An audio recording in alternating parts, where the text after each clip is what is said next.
هنفهم يعني ايه تكيس المبيض وليه بيحصل تكيس المبيض وايه علاقته بالسمنه.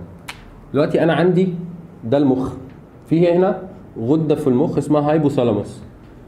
طيب الهايبوثالاموس دي بتطلع افراز اسمه GnRH، يعني جونيدو تروبين ريليزنج هرمون.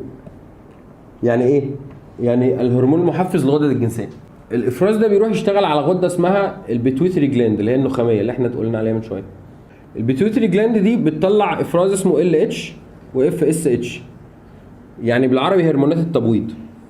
هرمونات التبويض دي بتروح تشتغل على المبيض عشان المبيض يطلع استروجين وبروجستير اللي هو الهرمونات الانثويه اللي مسؤوله عن عمليه التبويض.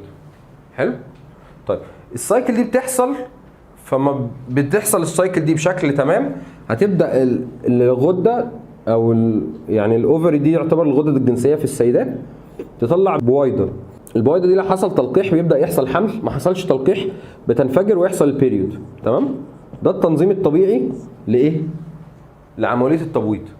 فكل شهر واحده من دول بتطلع بويضه والدنيا بتمشي تمام.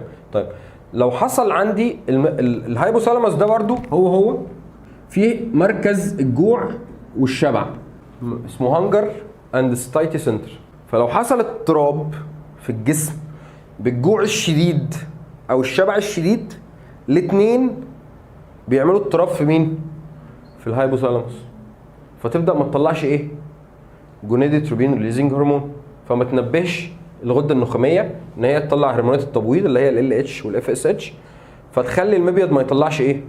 استروجين وبروجستيرون، فما يحصلش تبويض او يحصل تبويض بشكل خاطئ. طب التبويض بشكل خاطئ ازاي؟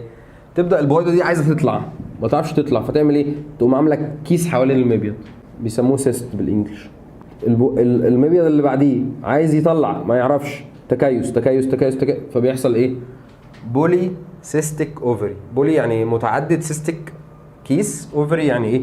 التكيس المتعدد للمبيض. فده بيجي من حاجتين زي ما احنا قلنا، الجوع الشديد او الشبع الشديد.